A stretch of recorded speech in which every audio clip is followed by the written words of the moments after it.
Hello viewers, welcome to A to Z web academy channel. ఈ వీడియోలో మనం CSS types గురించి నేర్చుకుందాం. మనం ప్రీవియస్ వీడియోలో CSS ఇంట్రడక్షన్ గురించి నేర్చుకున్నాం. అలాగే ఇప్పుడు మనం CSS టైప్స్ ఎన్ని రకాలు, అవి ఏమిటి అన్నది ఇప్పుడు చూద్దాం. CSS మనకి బేసిక్గా 3 టైప్స్. ఒకటి inline CSS, 2 internal CSS, 3 external CSS. వాటి గురించి ఇప్పుడు థియరిటికల్గా చూద్దాం. ఇన్లైన్ CSS అంటే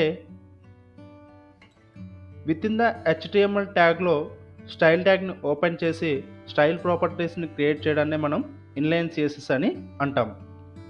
ఆ ఇన్లైన్ CSSలో రాసే ప్రాపర్టీ ఎలా ఉంటుందంటే ఇలా ఉంటుంది ఫ్రెండ్స్.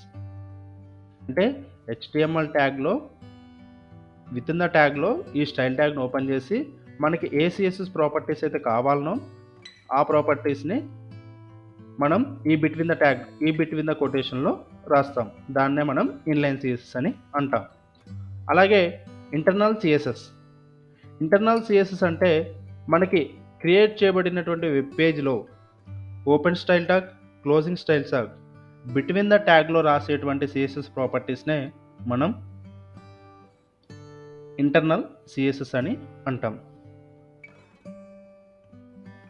అది ఓపెన్ స్టైల్, క్లోజింగ్ స్టైల్ ఇలా ఉంటుంది.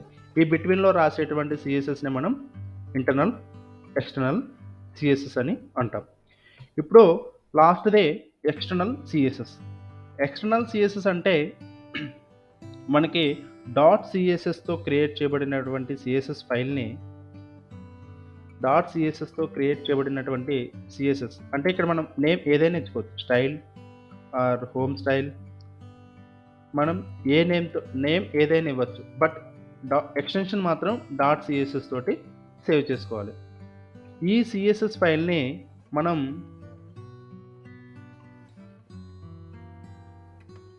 ఏ వెబ్ పేజ్లో కావాలనుకున్నో ఆ పేజ్లోకి ఇంపోర్ట్ చేసుకొని లింక్ HRFE ద్వారా ఇలా లింక్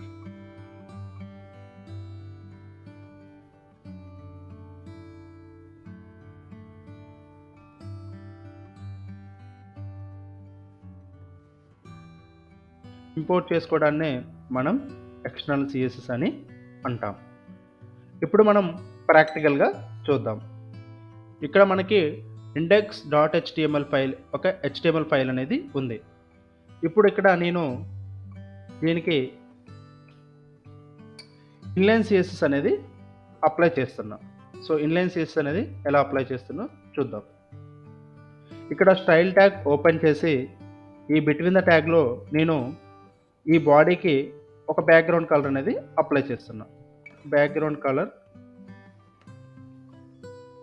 గ్రీన్ని అప్లై చేశాను. ఇప్పుడు మనం క్రోమ్లోకి వెళ్ళి ఈ వెబ్ పేజ్ని రిఫ్రెష్ చేస్తే మనకి గ్రీన్ కలర్లో అప్లై అయింది. నేను ఎల్లో కలర్ మారుస్తున్నా.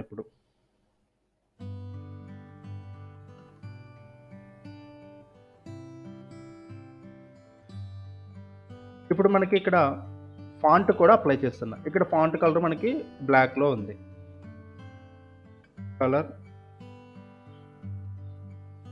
గ్రీన్. సరే ఫ్రెండ్స్, ఇప్పుడు ఫాంట్ కలరు గ్రీన్ అనేది అప్లై అయింది. అలాగే ఇప్పుడు ఇంటర్నల్ స్టైల్ గురించి ప్రాక్టికల్గా నేర్చుకుందాం.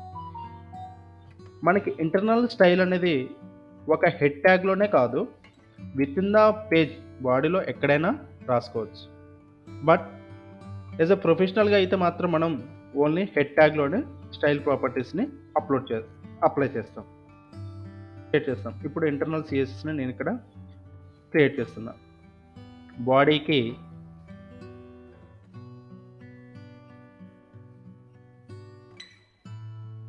బ్యాక్గ్రౌండ్ కలర్ అనేది అప్లై చేస్తున్నా. Background colour red, colour white.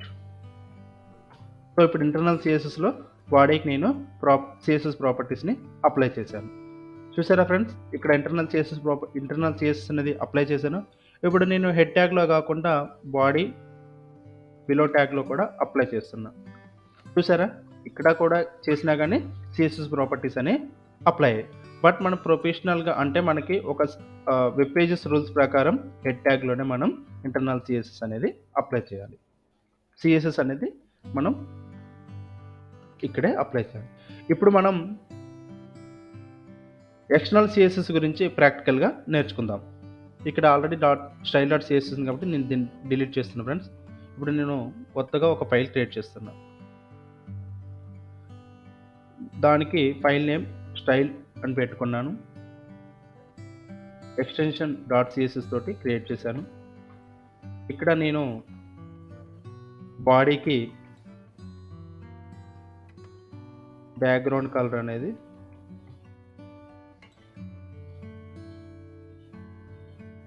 Blue apply చేశాను. కలర్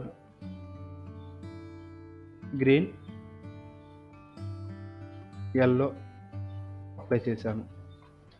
సో ఓకే, ఇక్కడ నేను అవుట్ ఆఫ్ ద ఎలిమెంట్లో నేను డాట్ సిఎస్ఎస్ ఫైల్ని క్రియేట్ చేశాను. అంటే ఇది ఎక్స్టర్నల్గా అంటే ఒక ఫైల్ని డాట్ సిఎస్ ఫైల్ని క్రియేట్ చేశాను.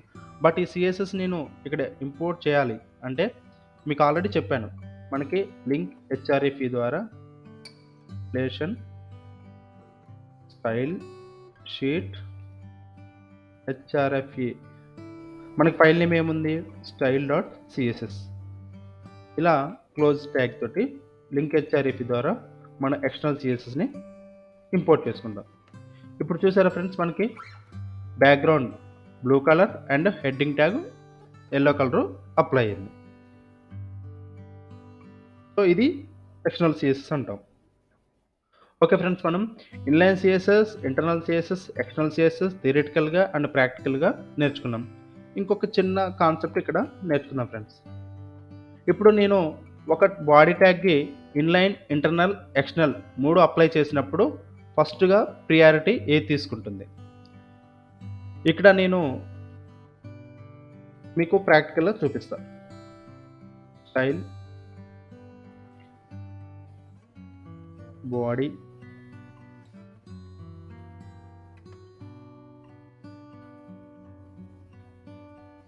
Green white. ఇప్పుడు బాడీ నేను ఇక్కడ స్టైల్ ఇన్లైన్లో రాసుకుంటే స్టైల్ బ్యాక్గ్రౌండ్ ఎల్లో,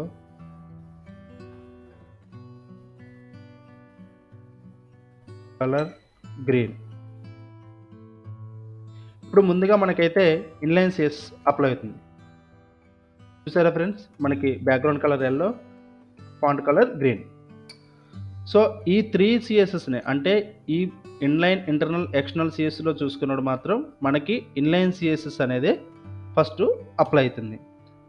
మరి ఇంటర్నల్, ఎక్స్టర్నల్లో కంపేర్ చేసుకుంటే ఓకే, ఇప్పుడు నేను ఇన్లైన్ తీసేసాను. ఓకే, మనకి ఇంటర్నల్, ఎక్స్టర్నల్ సిఎస్ఎస్ గురించి డిస్కషన్ చేద్దాం. ఇంటర్నల్, ఎక్స్టర్నల్లో డిస్కషన్ చేసుకుంటే మనకి ఇది ఈ 3 ప్రాపర్టీస్లో ఈ 2 ప్రాపర్టీస్లో చూసుకోదు. ఇక్కడ మనకి వెబ్ బేస్డ్ అంటే మనకి లైన్ బై లైన్ ఎగ్జిక్యూషన్లో మనకి ఇది సిఎస్ఎస్ ప్రాపర్టీస్ అనేది అప్లై అవుతాయి. ఇప్పుడు మనకి ఫస్ట్గా స్టైల్ డాట్ సిఎస్ఎస్ అనేది ఫస్ట్ మనకి ఏముంది, బ్యాక్గ్రౌండ్ కలర్ బ్లూ ఉంది.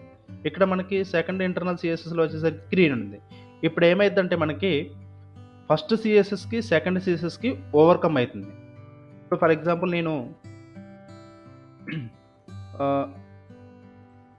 ఎక్స్టర్నల్ లింక్ అనేది ఆఫ్టర్ ఇంటర్నల్ సిఎస్ఎస్ ద్వారా అప్లై చేశాను. ఇప్పుడు మనకి ఏం అప్లై అయింది, మనకి ఎక్స్టర్నల్ సిఎస్ఎస్ అనేది అప్లై అయింది. ఎందుకు అప్లై అయిందంటే మనకి ఇంటర్నల్ సిఎస్ఎస్ తర్వాత ఎక్స్టర్నల్ సిఎస్ఎస్ అనేది ఉంది. సో అందుకనే ఫ్రెండ్స్, ఇక్కడ మాత్రం మనకి ఈ మూడింటిని కంపేర్ చేసుకున్నప్పుడు అంటే inline CSS, internal CSS, external సిఎస్ఎస్ని కంపేర్ చేసుకున్నప్పుడు ఇన్లైన్ సిఎస్ఎస్ అనేది ట్యాగ్ అంటే ఆ ట్యాగ్ సంబంధించి ఉంది కాబట్టి, విత్ ఇన్ ద ట్యాగ్లో ఉంది కాబట్టి మనకి ఇన్లైన్ సిఎస్ఎస్ అనేది అప్లై అయింది. బట్ మనం ఎప్పుడైతే ఇంటర్నల్ సిఎస్ఎస్కి, ఎక్స్టర్నల్ సిఎస్ఎస్కి కంపేర్ చేస్తున్నామో అప్పుడు మాత్రం బ్రౌజర్ డిసైడ్ చేస్తుంది. అంటే మనకి స్టెప్ బై స్టెప్ అంటే లైన్ బై లైన్ ఎగ్జిక్యూషన్ అంటే ఫస్ట్ మనకి ఏ ప్రాపర్టీ ఉందో అది కాకుండా దాని తర్వాత ప్రాపర్టీ ఏదైతే ఉందో దాన్ని, అంటే సెకండ్లో ఉన్న ప్రాపర్టీ అనేది ఫస్ట్ ప్రాపర్టీని ఓవర్కమ్ చేసి మనకి సెకండ్ ప్రాపర్టీ అనేది అప్లై అవుతుంది. ఓకే ఫ్రెండ్స్, ఇప్పుడు మీకు క్లియర్గా అర్థమైంది అనుకుంటా. Inline CSS, internal CSS, external CSS ఎలా అప్లై చేయాలి, వాటి గురించి థియరిటికల్గా ప్రాక్టికల్గా నేర్చుకున్నాం. నెక్స్ట్ మనకి కంటిన్యూషన్ వీడియో వచ్చేసి సిఎస్ఎస్ సెలెక్టర్స్ గురించి నెక్స్ట్ వీడియోలో మనం క్లియర్గా నేర్చుకుందాం. ఓకేనా ఫ్రెండ్స్?